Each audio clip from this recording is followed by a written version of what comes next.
O Livro dos Médiuns, Parte 2 das Manifestações Espíritas, Capítulo 24 da Identidade dos Espíritos. Temas abordados: provas possíveis de identidade, modo de se distinguirem os bons dos maus espíritos, questões sobre a natureza e identidade dos espíritos.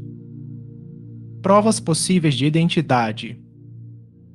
Questão 255. A questão da identidade dos espíritos é uma das mais controvertidas, mesmo entre os adeptos do espiritismo. É que, com efeito, os espíritos não nos trazem um ato de notoriedade e sabe-se com que facilidade alguns dentre eles tomam nomes que nunca lhes pertenceram.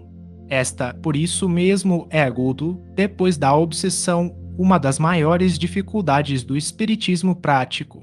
Todavia, em muitos casos, a identidade absoluta não passa de questão secundária e sem importância real. A identidade dos espíritos das personagens antigas é a mais difícil de se conseguir, tornando-se muitas vezes impossível, pelo que ficamos adstritos a uma apreciação puramente moral. Julgam-se os espíritos como os homens pela sua linguagem. Se um espírito se apresenta como o nome de Fenelon, por exemplo, e diz trivialidades e puerilidades, está claro que não pode ser ele. Porém, se somente diz coisas dignas do caráter de Fenelon e que este não se furtaria a subscrever a, senão prova material, pelo menos toda a probabilidade moral de que seja de fato ele. Nesse caso, sobretudo, é que a identidade real se torna uma questão acessória. Desde que o espírito só diz coisas aproveitáveis, pouco importa o nome sob o qual as diga. Objetar-se-á, sem dúvida, que o espírito que tome um nome suposto, ainda que só para o bem, não deixa de cometer uma fraude. Não pode, portanto, ser um espírito bom.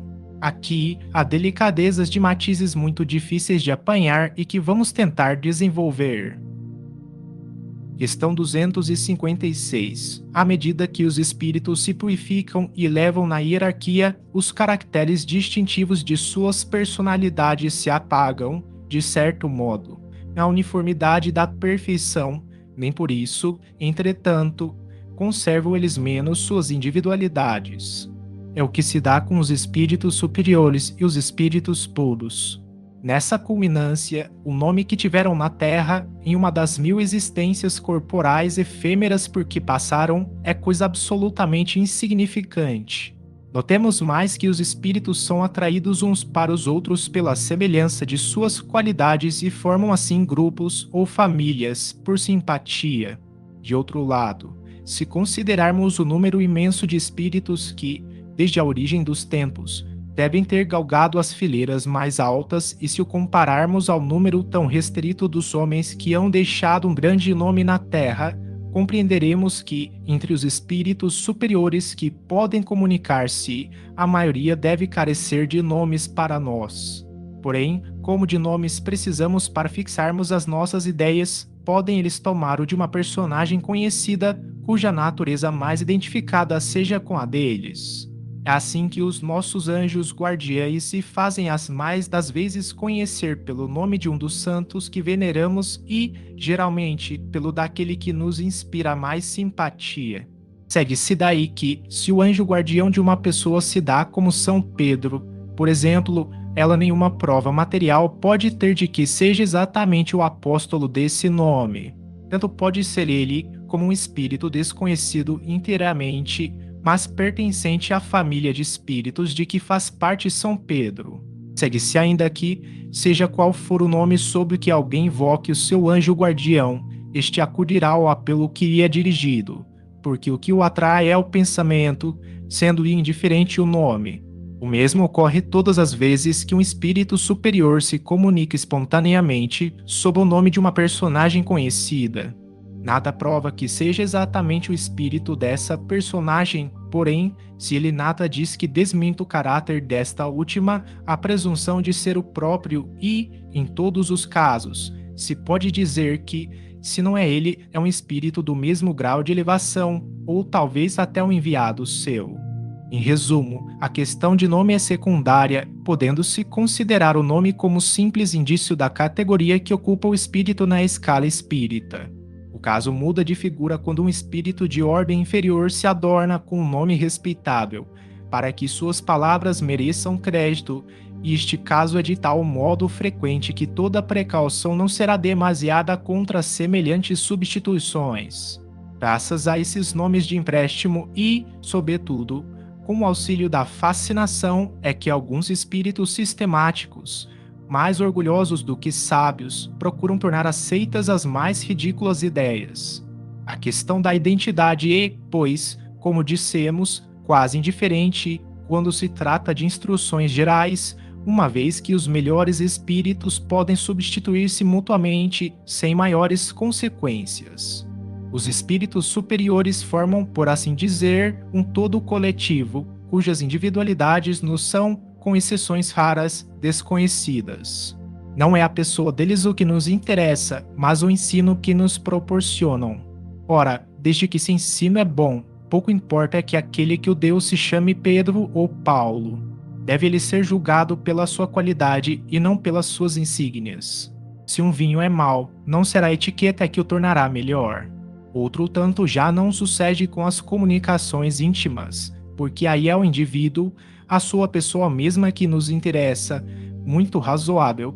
Portanto, é que, nessas circunstâncias, procuremos certificar-nos de que o espírito que atende ao nosso chamado é realmente aquele que desejamos.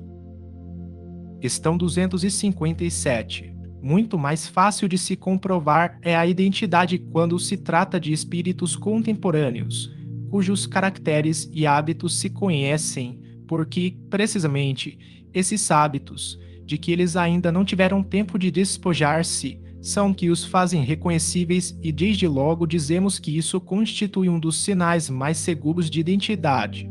Pode, sem dúvida, o espírito dar provas desta, atendendo ao pedido que se lhe faça, mas assim só procede quando lhe convenha. Geralmente, semelhante pedido magoa, pelo que deve ser evitado. Como deixar o seu corpo, o espírito não se despojou da sua suscetibilidade, agasta toda a questão que tenha por fim pô-lo à prova. Pergunta-se a que ninguém ousaria dirigir-lhe se ele se apresentasse vivo, pelo receio de faltar às conveniências, porque se ia de dispensar menos consideração depois da sua morte. A um homem que se apresente num salão, declinando seu nome, irá alguém pedir-lhe a queima-roupa, sob o pretexto de haver impostores, que prove ser quem diz que é? Certamente, esse homem teria o direito de lembrar ao interrogante as regras de civilidade. É o que fazem os espíritos, não respondendo ou retirando-se. Façamos, para exemplo, uma comparação. Suponhamos que o astrônomo Arago, quando vivo, se apresentasse numa casa onde ninguém o conhecesse e que o apostrofassem deste modo: dizeis que sois Arago, mas não vos conhecemos. Dignai-vos de prová-lo, respondendo às nossas perguntas. Resolvei tal problema de astronomia, dizei-nos o vosso nome, prenome, os de vossos filhos, o que fazieis em tal dia, a tal hora, etc. Que responderia ele? Pois bem, como espírito, fará o que teria feito em vida, e os outros espíritos procedem da mesma maneira. Questão 258, ao passo que se recusam a responder a perguntas pueris e extravagantes, que toda a gente teria escrúpulo em lhes dirigir, se vivos fossem, os espíritos dão espontaneamente provas irrecusáveis de sua identidade, por seus caracteres, que se revelam na linguagem de que usam, pelo emprego das palavras que lhes eram familiares, pela citação de certos fatos, de particularidades de suas vidas, às vezes desconhecidas dos assistentes e cuja exatidão se pode verificar. As provas de identidade ressaltam, além disso, de um sem número de circunstâncias imprevistas que nem sempre se apresentam na primeira ocasião, mas que surgem com a continuação das manifestações. Convém, pois, esperá-las sem as provocar, observando-se cuidadosamente todas as que possam decorrer da natureza das comunicações. Veja-se o fato referido no item 70.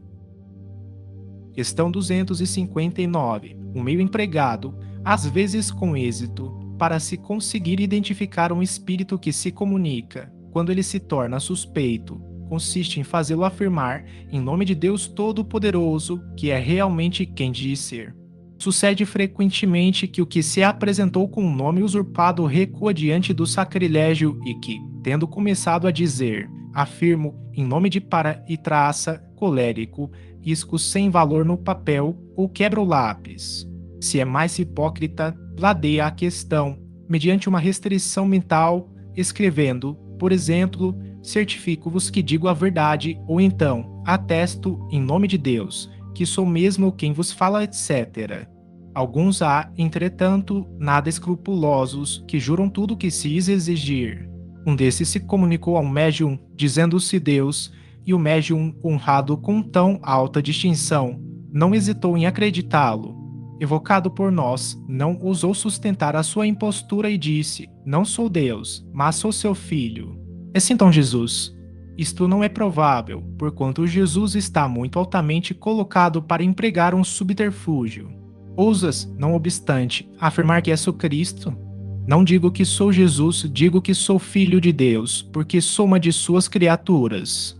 Deve-se concluir daí que o recusar um espírito a afirmar a sua identidade em nome de Deus é sempre uma prova manifesta de que o nome que ele tomou é uma impostura, mas também que, se ele o afirma, essa afirmação não passa de uma presunção, não constituindo prova certa.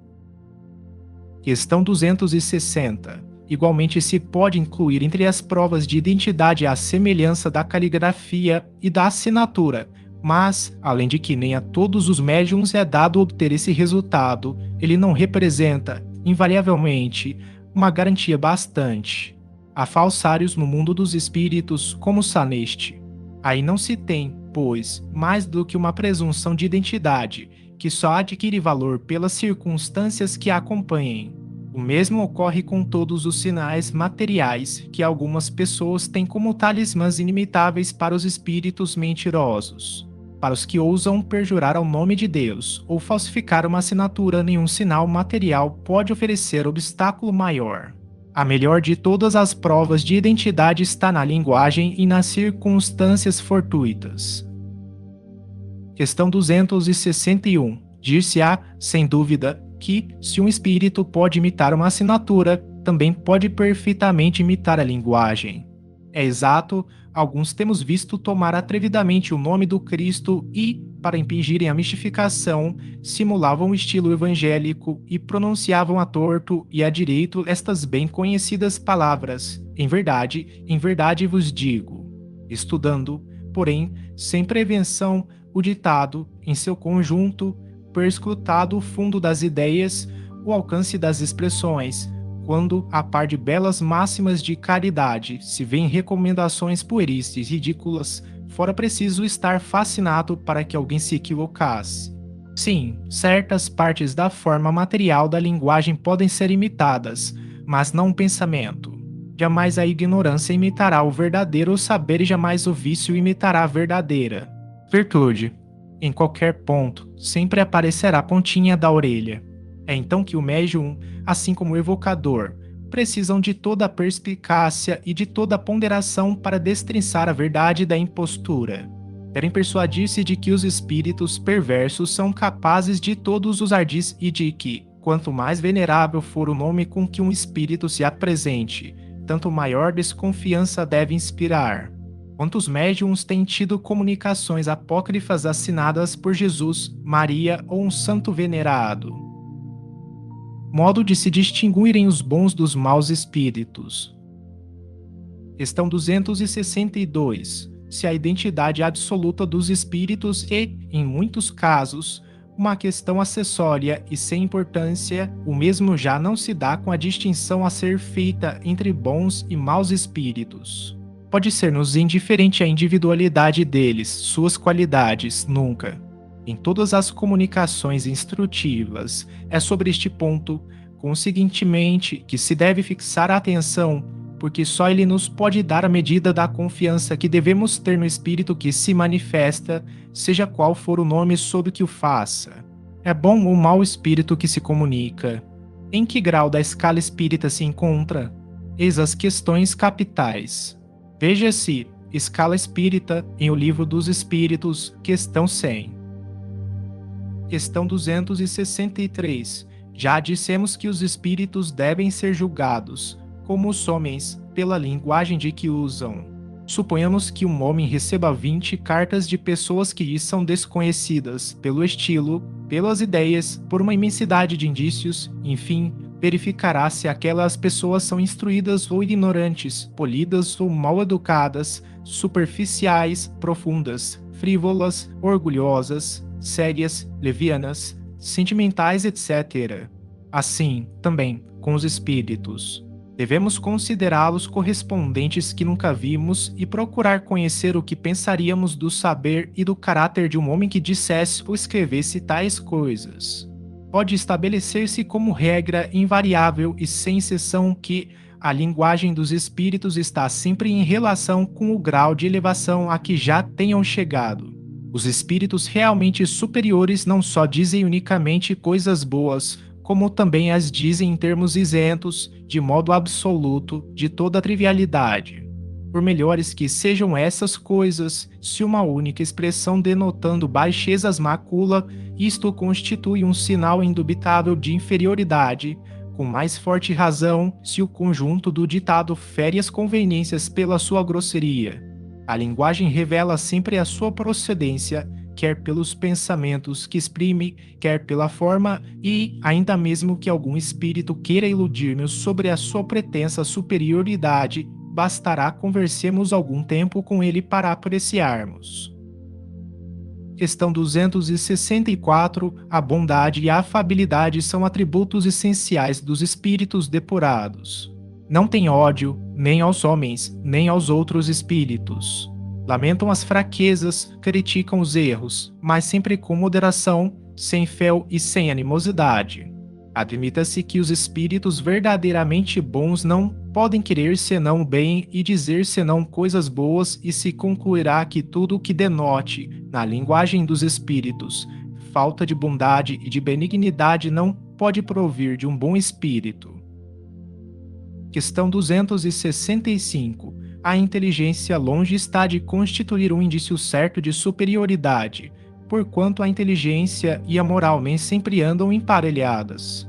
Pode um espírito ser bom, afável e ter conhecimentos limitados, ao passo que outro, inteligente e instruído, pode ser muito inferior em moralidade. É crença bastante generalizada que, interrogando-se o espírito de um homem que, na terra, foi sábio em certa especialidade, com mais segurança se obterá a verdade. Isto é lógico, entretanto, nem sempre é o que se dá.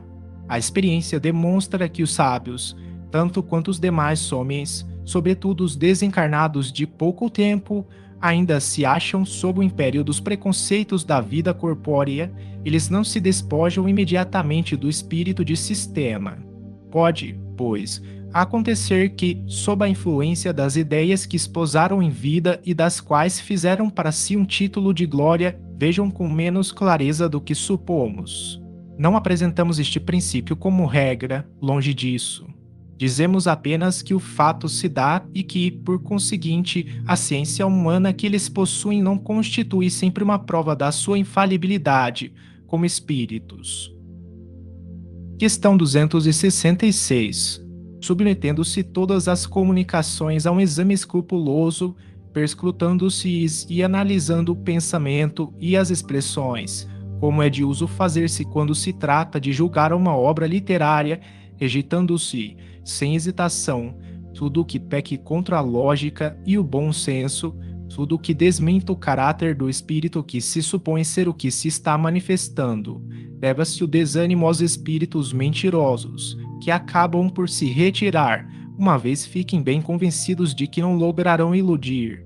Repetimos, este meio é único, mas é infalível, porque não há comunicação má que resista a uma crítica rigorosa. Os bons espíritos nunca se ofendem com esta, pois que eles próprios a aconselham e porque nada tem que temer do exame. Apenas os maus se formalizam e procuram evitá-lo, porque tudo tem a perder. Só com isso provam o que são. Eis aqui o conselho que a tal respeito nos deu São Luís. Qualquer que seja a confiança legítima que vos inspirem os espíritos que presidem aos vossos trabalhos. uma recomendação a que nunca será demais repetir e que deveríeis ter presente sempre na vossa lembrança, quando vos entregais aos vossos estudos, é a de pesar e meditar, é a de submeter ao cadinho da razão mais severa todas as comunicações que receberdes, é a de não deixardes de pedir as explicações necessárias a formardes opinião segura, desde que um ponto vos pareça suspeito, duvidoso ou obscuro. Questão 267. Podem resumir-se nos princípios seguintes os meios de se reconhecer a qualidade dos espíritos. Primeiro, não há outro critério senão um bom senso para se aquilatar do valor dos espíritos. Absurda será qualquer fórmula que eles próprios deem para esse efeito e não poderá provir de espíritos superiores. Segundo, apreciam-se os espíritos pela linguagem de que usam e pelas suas ações. Estas se traduzem pelos sentimentos que eles inspiram e pelos conselhos que dão. Terceiro, admitido que os bons espíritos só podem dizer e fazer o bem, de um bom espírito não pode provir o que tenda para o mal. Quarto, os espíritos superiores usam sempre de uma linguagem digna, nobre, elevada, sem íva de trivialidade, tudo dizem com simplicidade e modéstia, jamais se vangloriam, nem se jactam de seu saber ou da posição que ocupam entre os outros. A dos espíritos inferiores, o vulgares sempre algo refletem das paixões humanas. Toda expressão que denote baixeza, pretensão, arrogância, fanfarronice, acrimônia é indício característico de inferioridade e de embuste se o espírito se apresenta com um nome respeitável e venerado. Quinto, não se deve julgar da qualidade do espírito pela forma material, nem pela correção do estilo. É preciso sondar o íntimo, analisar as palavras, pesá-las friamente, maduramente e sem prevenção. Qualquer ofensa à lógica, à razão e à ponderação não pode deixar dúvidas sobre a sua procedência, seja qual for o nome com que se ostente o espírito. Item 224. Sexto, a linguagem dos espíritos elevados é sempre idêntica, senão quanto à forma, pelo menos quanto ao fundo. Os pensamentos são os mesmos em qualquer tempo e em todo lugar. Podem ser mais ou menos desenvolvidos, conforme as circunstâncias, as necessidades e as faculdades que encontrem para se comunicar, porém jamais serão contraditórios. Se duas comunicações, firmadas pelo mesmo nome, se mostram em contradição, uma das duas é evidentemente apócrifa e a verdadeira será aquela em que nada desminta o conhecido caráter da personagem. Sobre duas comunicações assinadas, por exemplo, com o nome de São Vicente de Paulo, uma das quais propendendo para a união e a caridade e a outra tendendo para a discórdia, nenhuma pessoa sensata poderá equivocar-se. Sétimo, os bons espíritos só dizem o que sabem. Calam-se ou confessam a sua ignorância sobre o que não sabem. Os maus falam de tudo com desassombro, sem se preocuparem com a verdade. Toda heresia científica notória, todo princípio que choque o bom senso, aponta a fraude, desde que o espírito se dê por ser um espírito esclarecido. Oitavo, reconhecem-se ainda os espíritos levianos pela facilidade com que predizem o futuro e precisam fatos materiais de que não nos é dado ter conhecimento. Os bons espíritos fazem que as coisas futuras sejam pressentidas, quando esse pressentimento convenha, nunca, porém, determinam datas. A previsão de qualquer acontecimento para uma época determinada é indício de mistificação. Nono, os espíritos superiores se exprimem com simplicidade, sem prolixidade. Tem o estilo conciso, sem exclusão da poesia das ideias e das expressões, claro, inteligível a todos, sem demandar esforço para ser compreendido. Tem a arte de dizer muitas coisas em poucas palavras, porque cada palavra é empregada com exatidão. Os espíritos inferiores ou falsos sábios ocultam sob o empolamento ou a ênfase o vazio de suas ideias. Usam de uma linguagem pretensiosa, ridícula ou obscura à força de quererem pareça profunda. Décimo, os bons espíritos nunca ordenam, não se impõem, aconselham-ei, se não são escutados, retiram-se. Os maus são imperiosos, dão ordens, querem ser obedecidos e não se afastam, haja o que houver. Todo espírito que impõe trai a sua inferioridade. São exclusivistas e absolutos em suas opiniões, pretendem ter o privilégio da verdade. Exigem crença cega e jamais apelam para a razão, por saberem que a razão os desmascararia. 11. Os bons espíritos não lisonjeiam, aprovam o bem que é feito, mas sempre com reserva. Os maus prodigalizam exagerados elogios, estimulam o orgulho e a vaidade, mesmo pregando a humildade, e procuram exaltar a importância pessoal daqueles a quem desejam captar. 12. Os espíritos superiores desprezam, em tudo, as puerilidades da forma. Só os espíritos vulgares ligam importância a particularidades mesquinhas, incompatíveis com ideias verdadeiramente elevadas. Toda prescrição meticulosa é sinal certo de inferioridade e de fraude da parte de um espírito que tome um nome imponente. 13. Deve-se desconfiar dos nomes singulares e ridículos que alguns espíritos adotam quando querem impor-se à credulidade. Fora soberanamente absurdo tomar a sério semelhantes nomes. 14. Deve-se igualmente desconfiar dos espíritos que com muita facilidade se apresentam, dando nomes extremamente venerados, e não lhes aceitar o que digam, senão com muita reserva. Aí, sobretudo, é que uma verificação severa se faz indispensável, porquanto isso não passa muitas vezes de uma máscara que eles tomam para dar a crer que se acham em relações íntimas com os espíritos excelsos. Por esse meio, lisonjeiam a vaidade do médium e dela se aproveitam frequentemente para induzi-lo a atitudes lamentáveis e ridículas. 15. Os bons espíritos são muito escrupulosos no tocante às atitudes que hajam de aconselhar. Elas, qualquer que seja o caso, nunca deixam de objetivar um fim sério e eminentemente útil. Devem, pois, ter-se por suspeitas todas as que não apresentam este caráter, ou sejam condenáveis perante a razão, e cumpre refletir maduramente antes de tomá-las, a fim de evitarem-se mistificações desagradáveis. 16. Também se reconhecem os bons espíritos pela prudente reserva que guardam sobre todos os assuntos que possam trazer comprometimento.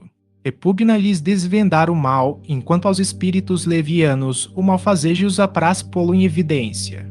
A passo que os bons procuram atenuar os erros e pregam a indulgência, os maus os exageram e sopram a cisânia por meio de insinuações pérfidas.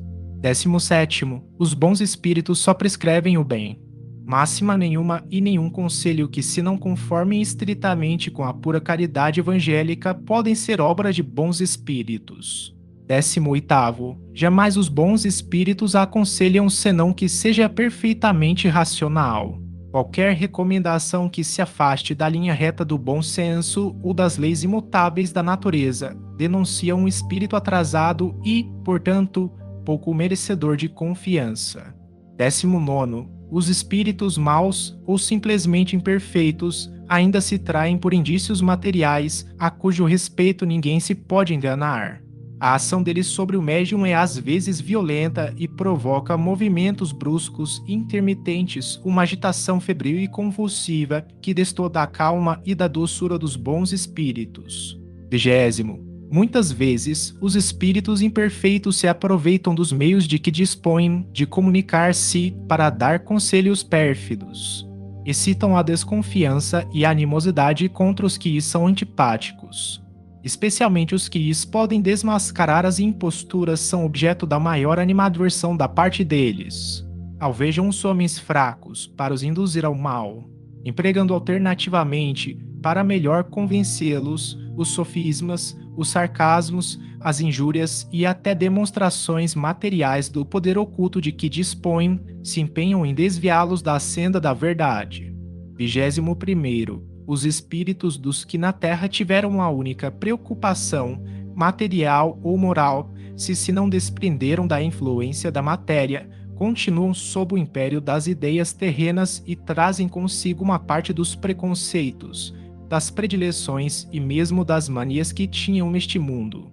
Fácil é isso de reconhecer-se pela linguagem de que se servem.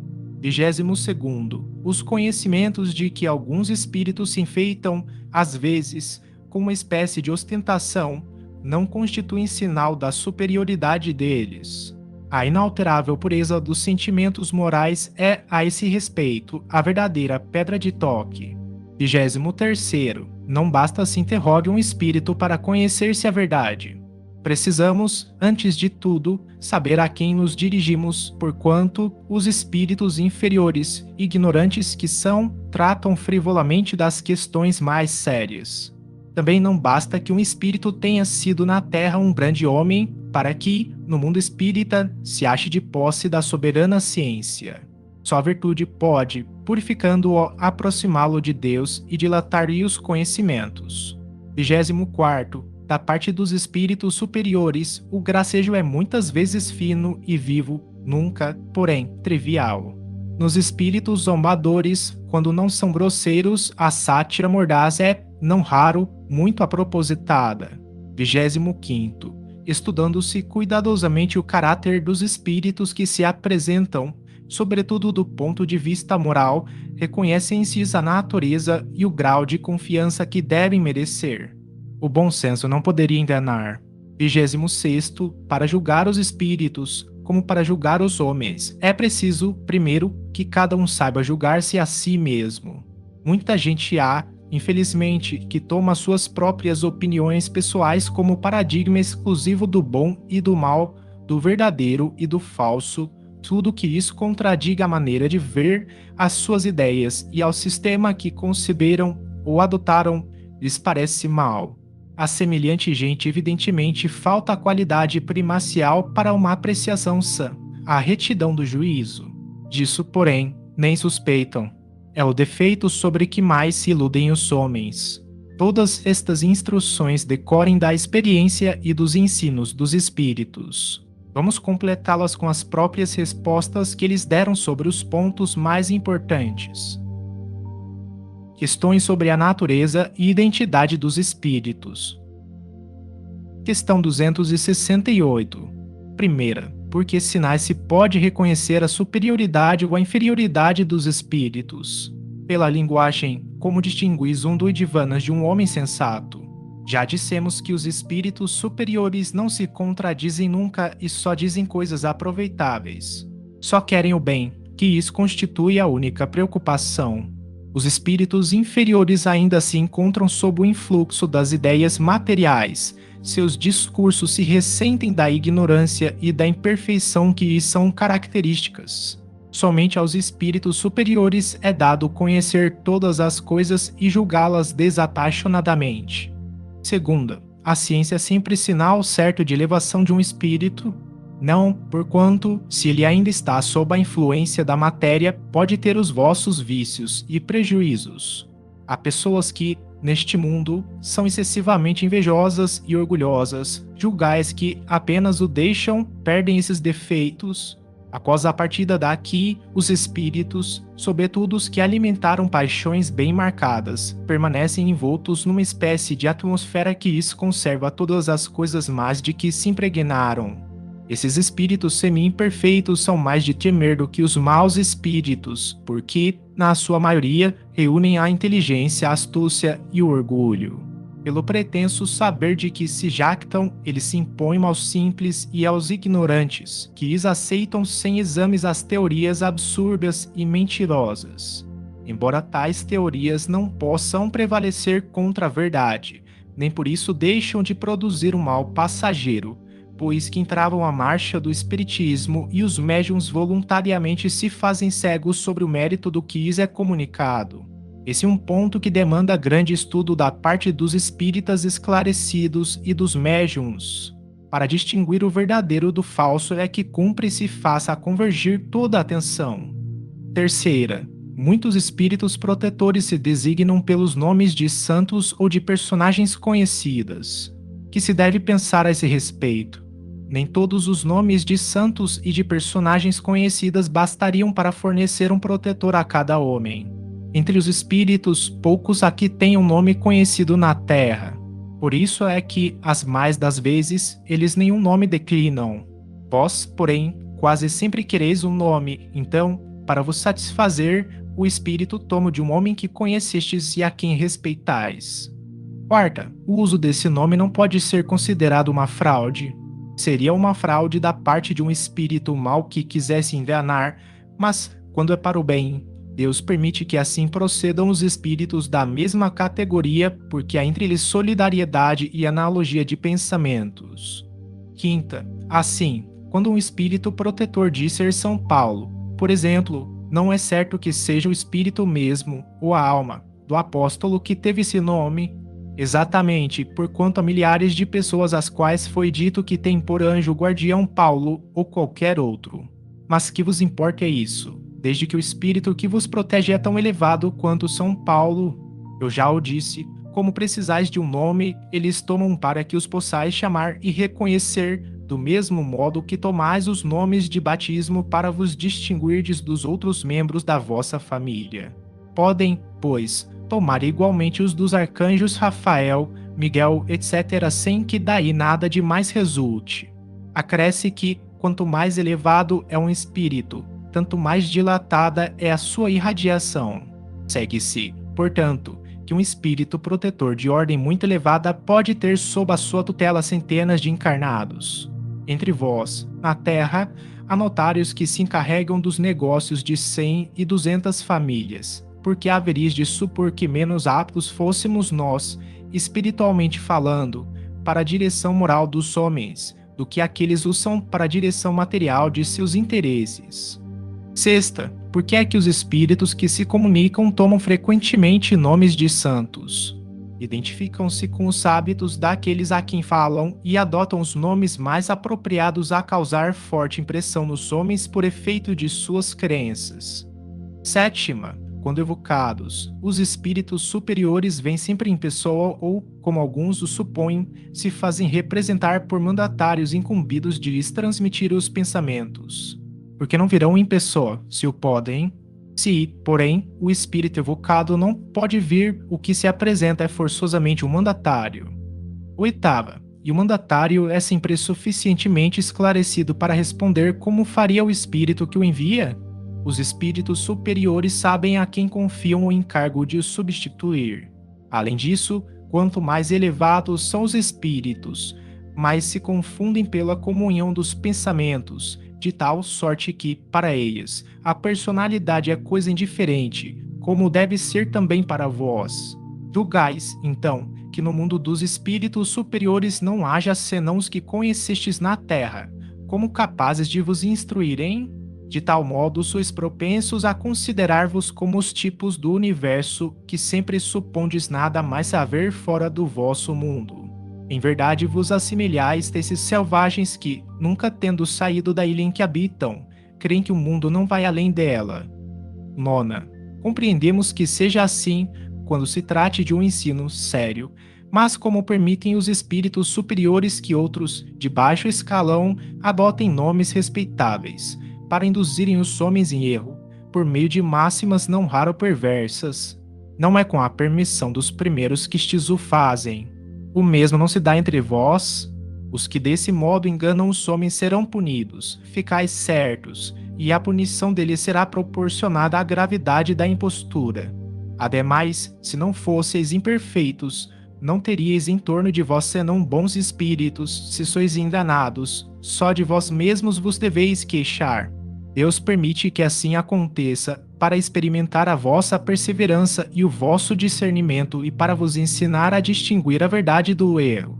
Se não o fazeis, é que não estáis bastante elevados e precisais ainda das lições da experiência.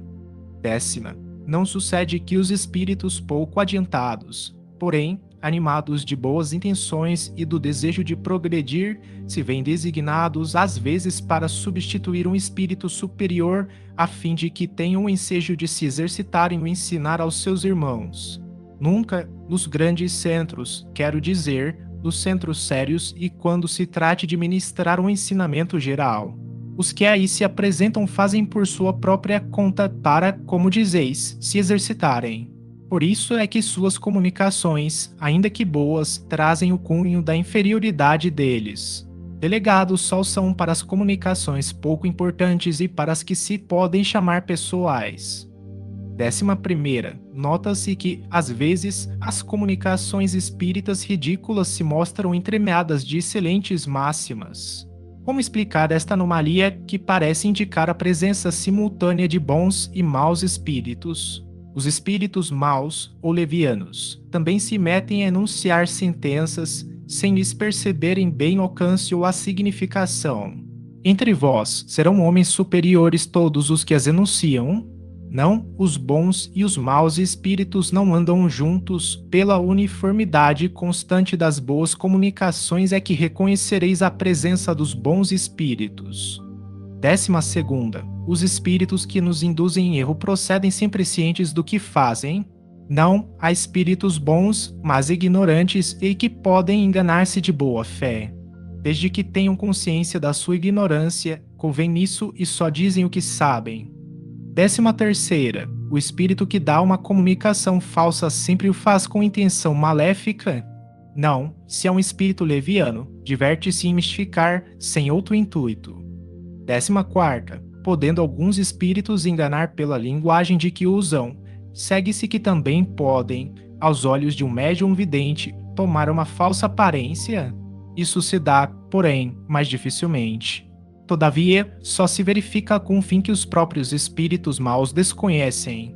Eles então servem de instrumentos para uma lição. O médium vidente pode ver espíritos levianos e mentirosos, como outros os ouvem ou escrevem sob a influência deles. Podem os espíritos levianos aproveitar-se dessa disposição para o enganar por meio de falsas aparências. Isso depende das qualidades do espírito do próprio médium. 15ª. Para não ser enganado, basta que alguém esteja animado de boas intenções? E os homens sérios, que não mesclam de vã curiosidade seus estudos, também se acham sujeitos a ser enganados. Evidentemente, menos do que os outros, mas o homem tem sempre alguns pontos fracos que atraem os espíritos zombeteiros. Ele se julga forte e muitas vezes não é. Deve, pois, desconfiar sempre da fraqueza que nasce do orgulho e dos preconceitos. Ninguém leva bastante em conta estas duas causas de queda de que se aproveitam os espíritos que, lisonjeando as manias, têm a certeza do bom êxito. 16ª. Porque permite Deus que maus espíritos se comuniquem e digam coisas ruins. Ainda mesmo no que haja de pior, o ensinamento sempre se colhe. Toca-vos saber colhê-lo. Mister se faz que haja comunicações de todas as espécies, para que aprendais a distinguir os bons espíritos dos maus e para que vos sirvam de espelho a vós mesmos. 17ª. Podem os espíritos, por meio de comunicações escritas, inspirar desconfianças infundadas contra certas pessoas e causar dissídios entre amigos. Espíritos perversos e invejosos podem fazer, no terreno do mal, o que fazem os homens. Por isso é que estes devem estar em guarda.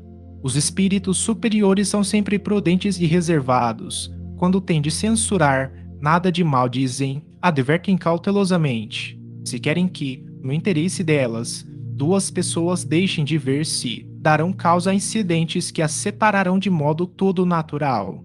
Uma linguagem própria a semear a discórdia e a desconfiança é sempre obra de um mau espírito, qualquer que seja o nome com que se adorne.